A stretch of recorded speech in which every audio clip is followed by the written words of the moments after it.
Alright, ladies and gentlemen, welcome back. This is HD Starcraft, and I am back for Game 2 from the WCS Season 2, the finals, and this is going to be the Red Terran player in the bottom left-hand corner of Newkirk Precinct. It is, of course, none other than Innovation, and he is one of Korea's finest Terran players.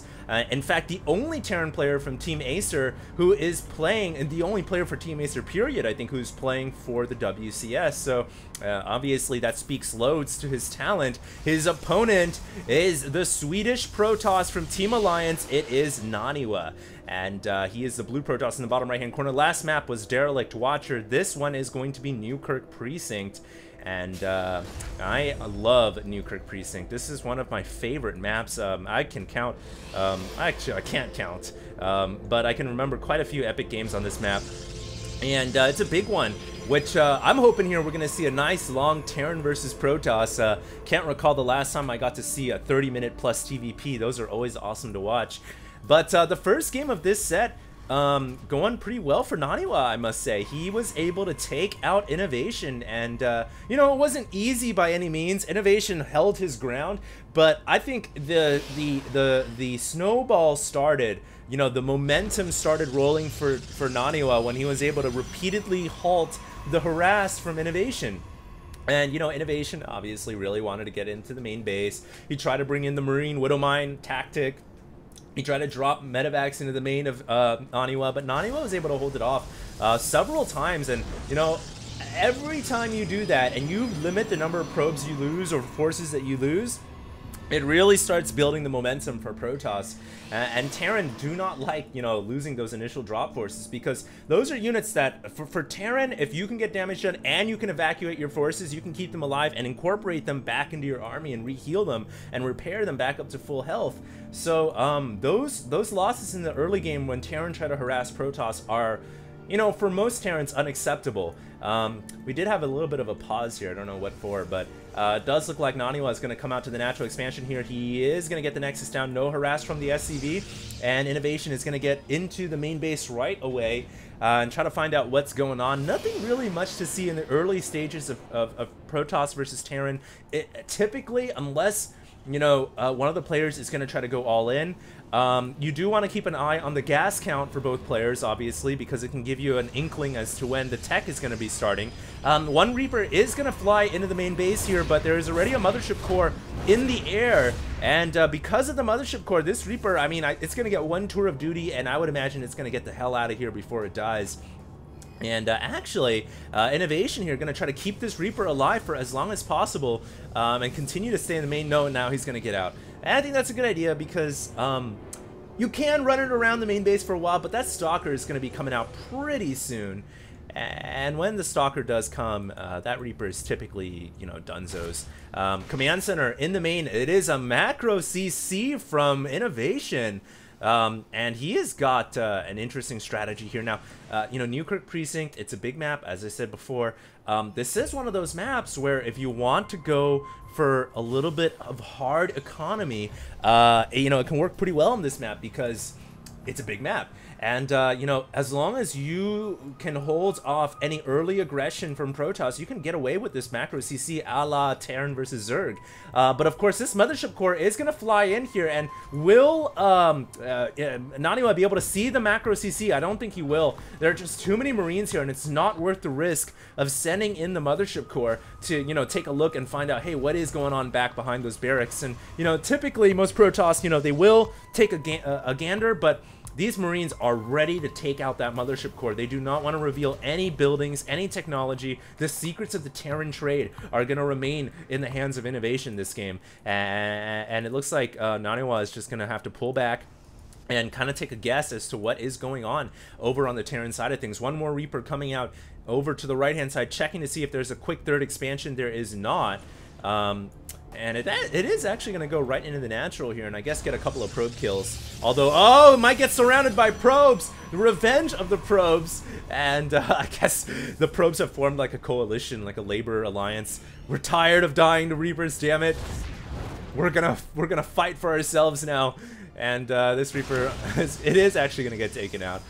Too many Stalkers in the main base, but that was a really good scout right there for Innovation. He basically knows everything that the Protoss is doing, and except for the Twilight Council that is now coming up, but he knows pretty much, he has more knowledge of what Naniwa is doing than Naniwa has knowledge of what the Terran is doing.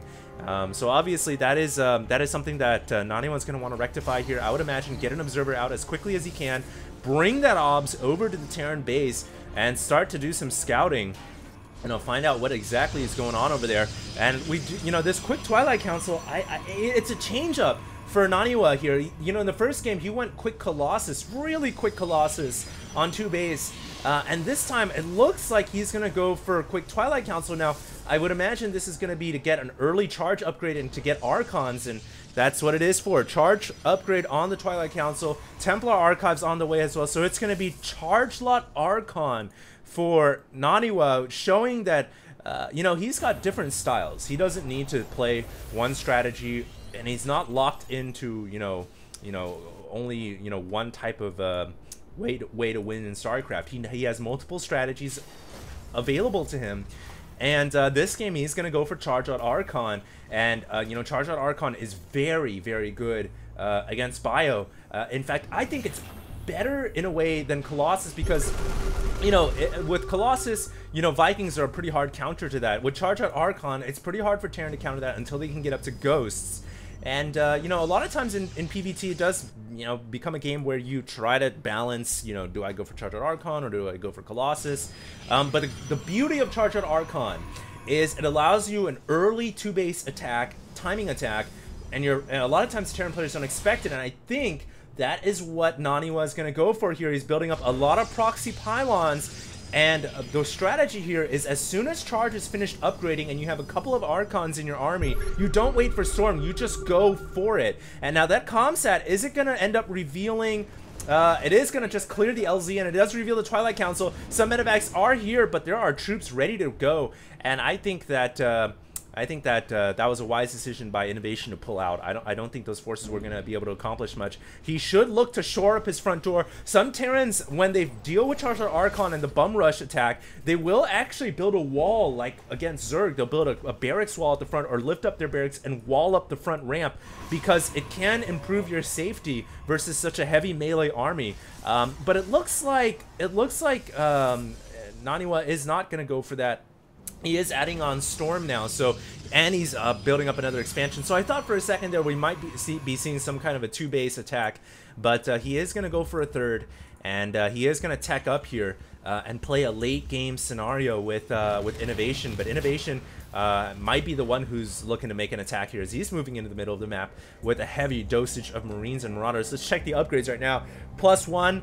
+1 weapons for Terran, 2 armor actually for Protoss, and the armor upgrade is actually really, really good for Protoss when they're dealing with biological, because the biological army is mostly Marines. Lots of little damage. Armor can help improve your lifespan against that type of army, and we do see an attack going down here as Time Warp Field comes down. The Marines are slow to get out of the Time Warp.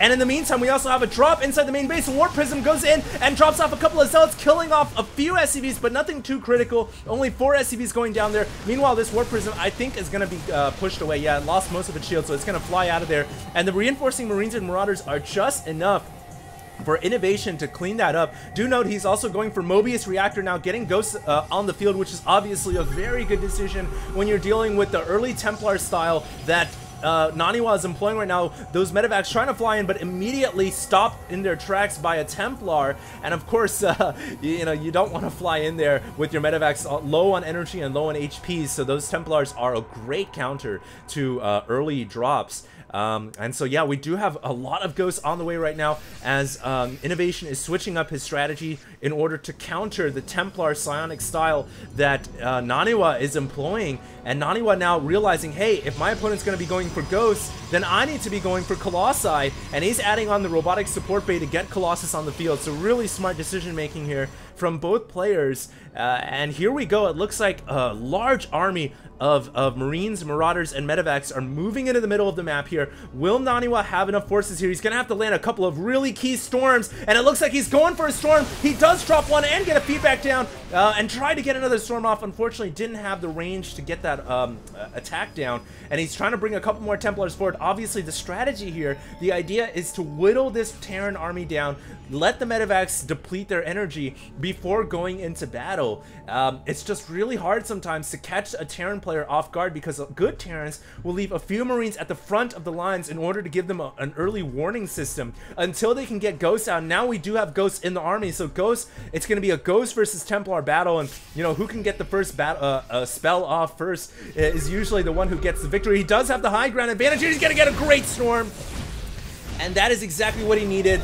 Looks like his Templar got EMP'd or something there because it ran out of energy after storming. Comsat having to be used to reveal the Templars on the high ground, obviously. And now Innovation realizing I should leave a couple of Marines up here in order to see when those Templars are up there. Very smart decisions here. Another Templar coming in from the south, but the Ghosts are there ready to snipe. And great spell casting here from Innovation. And of course, it's really in Terran versus Protoss, when you see Ghosts versus Templars, it's a case of who's got the fastest draw, like the Wild West, who can get the snipe off first and who can get a feedback off first. And here we go. You know, a lot of charge odds here in this army for Naniwa, and this many chargers can actually overwhelm this army. I'm surprised that Innovation isn't adding in some Hellbats here, which can really bolster his army when dealing with heavy charge lots. A bit of a surprise, I think, that he isn't going for a couple of Hellbats at least. Really classic Terran versus Protoss style here, and continues to, you know, dance the dance here outside of the Protoss third expansion. And here we go. This is a battle we've been waiting for. Charge rods are starting to go in,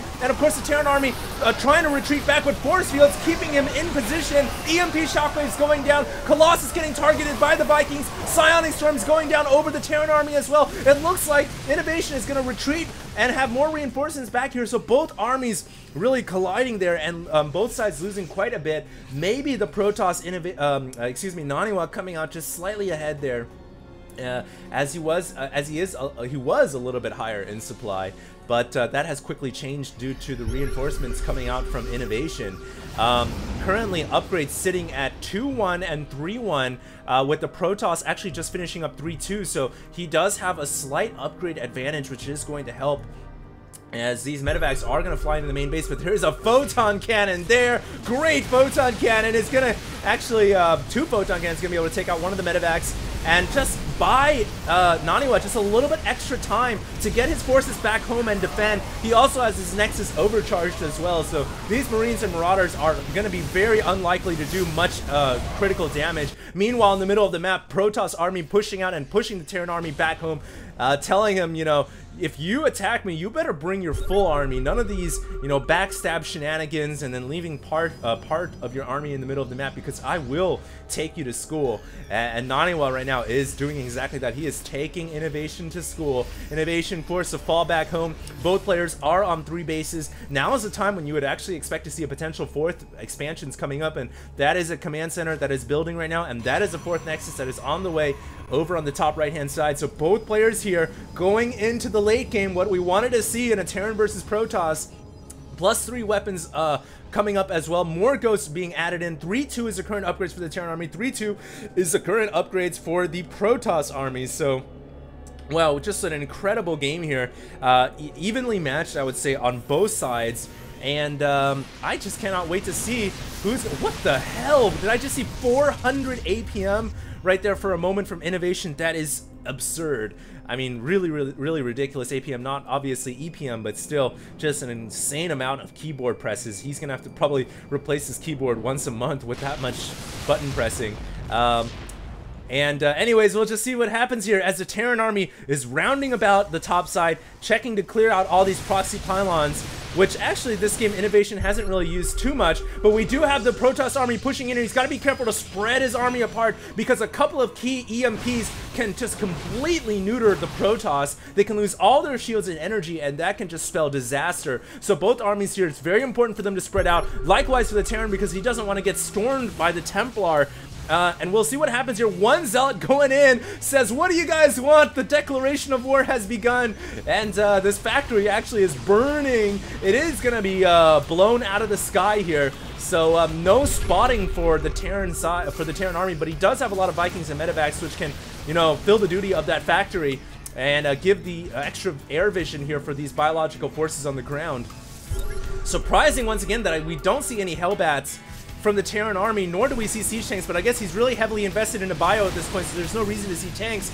And we do have the moving in of Ghosts here, looking for the snipe. The Templars dropping off Sonic Storm, so forcing the Ghosts back home, and more storms being used, defensive storm placements, so that these stalkers can get in front and snipe out any key units in the air and on the ground. And it looks like some Marines here, a squad going down to the south to pick up a few Templars. Very wise decisions here from Innovation. He kills off 2 Templars for free, and it looks like, look at this, he's building, Innovation is, Naniwa's building photon cannons in the middle of the map, and here comes the big battle. Oh my god, one Colossus being lazy needs to be pulled into the fight, and Zealots being worked in due to the pylons. Great ideas here from Naniwa, using his pylons to warp in additional reinforcements, and more Vikings coming up, but it looks like Innovation is going to get overwhelmed here by the Colossus and the Protoss army.